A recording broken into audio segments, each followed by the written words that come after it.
Voilà, je continue. C'était trop chaud, j'ai mis de l'eau froide. Je vais mettre un verre plein, un verre américain. Hop, tout mignon. Et c'est là que je dois mélanger pour enlever les petits grains. C'est pour ça que c'est mieux d'avoir de l'eau chaude. Vous comprenez? De l'eau tiède, pas chaude. Moi, c'était trop chaud. Sinon, ça lève. Oui, c'est bien, un verre américain. Très bien comme mesure. Après, on va voir la farine. Moi, j'aime les cuillères en bois. C'est comme ça. Hein. Voilà, les cuillères en bois, je mélange bien.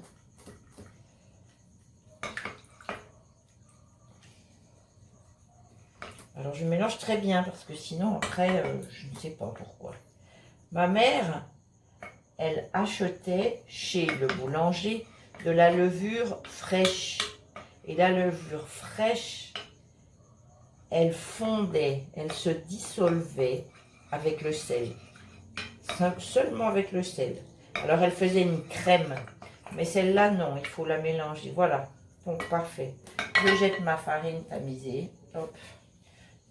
Une tasse. Tu as les belles tasses bleues, Léna. 2 tasses.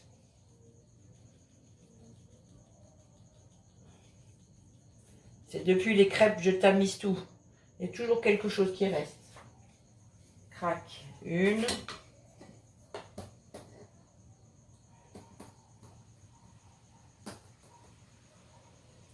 2. Celle-là, elle est moins pleine.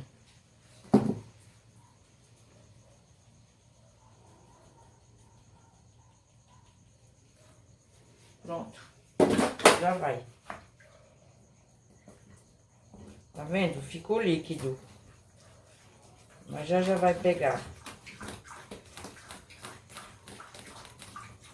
Tá vendo? Tá tudo coladinho. Tá perfeito. Olha, 2 xícaras, um pouquinho mais cheia, bem cheia, para um copo americano. Agora pega a mão.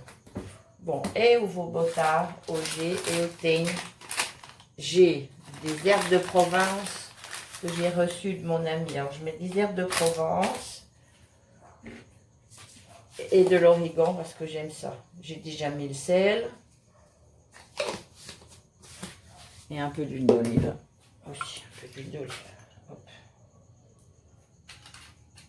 C'est pas obligatoire, hein. Regardez ma belle boule.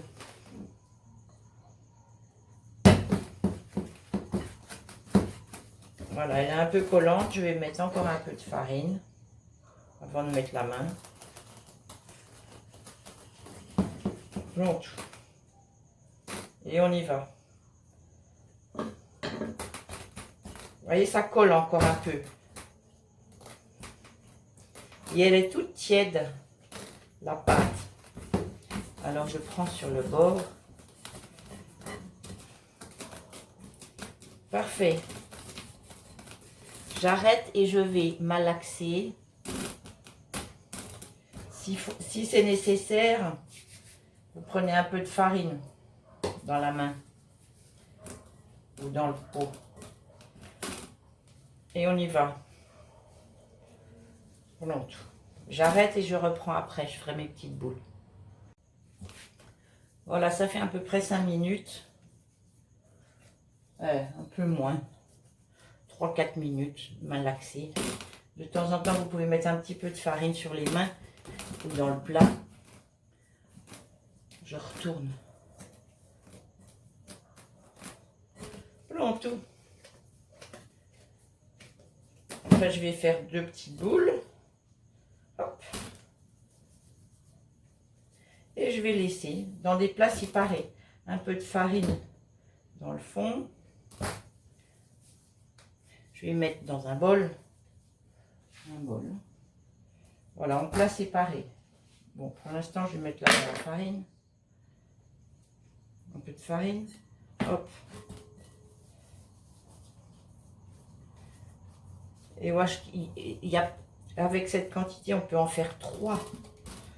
Je vais en faire 3 et mon plateau de pizza ronde. Regardez. Je vais faire 3 boules.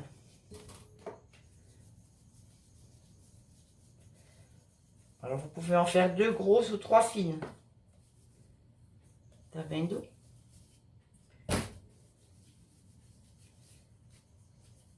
Et après, on les étalera.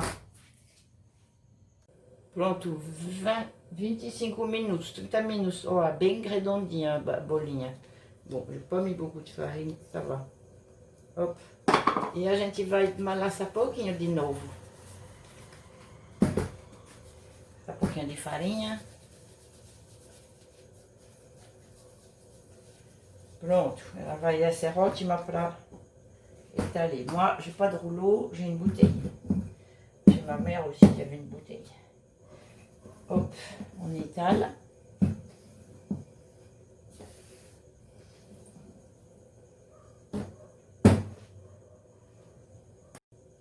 Pronto, bem redondinha, bem fininha, bien fine. Moi, j'aime comme ça. Alors, je la plie en deux. Pouf. Je fais pas comme les pizzaiolos. Hein. Hop. Je mets dans mon moule à pizza. Crac, crac. Et voilà une. Vendo perfeito. Alors, je vais préparer les 3. Je n'ai plus qu'à mettre ma sauce et terminer. Alors, j'ai encore les 2 autres pour faire dans les plats. Je ferai une avec de l'ail et du pesto, autre avec sauce. Voilà. Bonne chance, je vous montrerai après. Donc voilà, vous pouvez laisser préchauffer le four avant et laisser cuire la pâte à massa sans seule 3 à 5 minutes pour qu'elle soit croustillante un petit peu, mais ce n'est pas obligatoire. Moi j'en fais 2 croustillantes et une directe, d'accord?